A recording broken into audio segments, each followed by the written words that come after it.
Berbeda penanganan kasus korupsi antara era pemerintahan SBY dan era pemerintahan Jokowi. Korupsi memang menjadi penyakit menahun pejabat di Indonesia.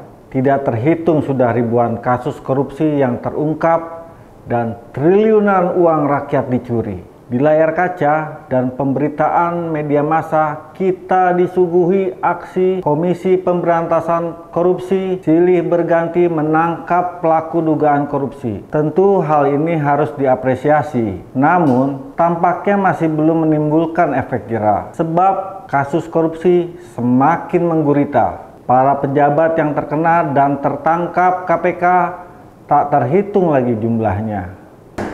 Bicara penanganan kasus korupsi, memang setiap presiden memiliki cara masing-masing.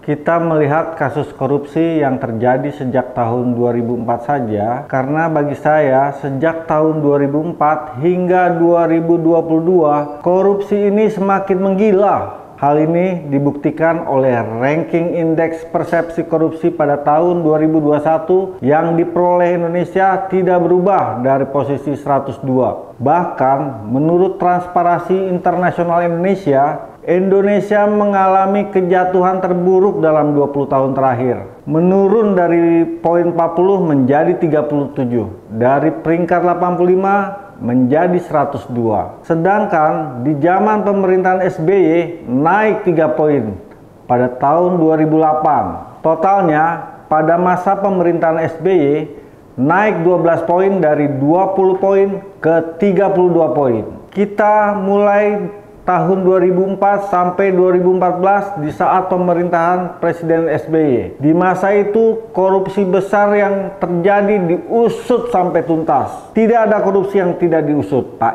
SBY tidak tebang pilih, tidak pandang bulu terhadap pelaku korupsi. Bagi SBY, penegakan hukum hal yang utama dibandingkan apapun. Maka tak heran di masa itu Pak SBY tidak ada kompromi terhadap pelaku korupsi, termasuk orang dekat beliau. Jika terbukti bersalah, beliau tidak akan melindungi. Namun, hal ini berbeda dengan penanganan korupsi di masa Presiden Jokowi, yaitu sejak tahun 2014 sampai sekarang.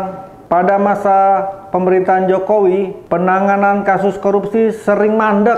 Misalnya saja, penanganan kasus suap terhadap mantan komisioner KPU Wahyu Setiawan yang dilakukan oleh kader partai PDIP Harun Masiku. Sampai sekarang Harun Masiku sebagai penyuap tidak tahu keberadaannya. Sudah lebih dari 2 tahun, namun Harun Masiku belum juga tertangkap. Berbeda 180 derajat dibandingkan penanganan kasus korupsi di masa pemerintahan SBY. Waktu itu Nazarudin yang notabene kader Partai Demokrat berhasil ditangkap di Kolombia. Padahal bisa saja SBY melindungi Nazarudin. Namun hal ini tidak dilakukan.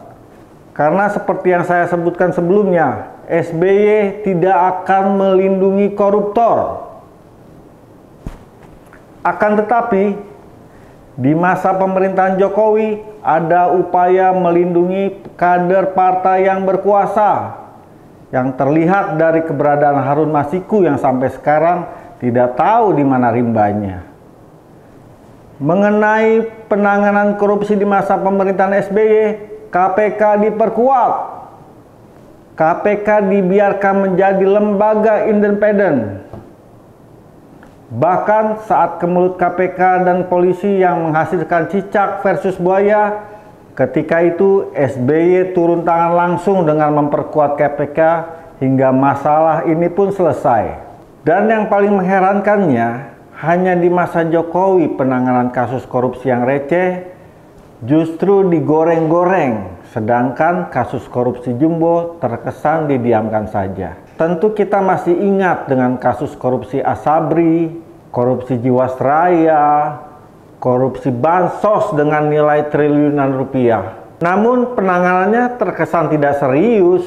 KPK tidak sampai menangkap aktor-aktor penting di balik kasus tersebut. Diperparah lagi, para buzzer justru mengajak masyarakat melupakan hal tersebut dengan cara menggoreng korupsi yang dilakukan oleh kepala daerah dari Partai Demokrat. Padahal menurut catatan KPK, kasus korupsi kepala daerah saja di tahun 2021 ada 9 kasus. Dari 9 kasus ini hampir semua kader partai politik terlibat. Lalu kenapa hanya saat kepala daerah Partai Demokrat saja yang isunya digoreng-goreng? Karena memang saya berpikir tugas buzzer RP itu terkadang memviralkan yang receh dan menutupi yang besar. Seperti kata pepatah, gajah di pelupuk mata tidak kelihatan, sedangkan semut di seberang lautan tampak dengan jelas. Diperparah dengan ketidaktegasan KPK dan pemerintah dalam membongkar kasus korupsi sampai akar-akarnya. Ya, selagi Harun Masiku masih belum ditangkap, berarti korupsi di masa Jokowi masih ditutup-tutupi. Fakta ini tidak akan mungkin bisa dibantah. Sangat kontras kan perbedaannya sama pemerintahan SBY? Silakan masyarakat menilai.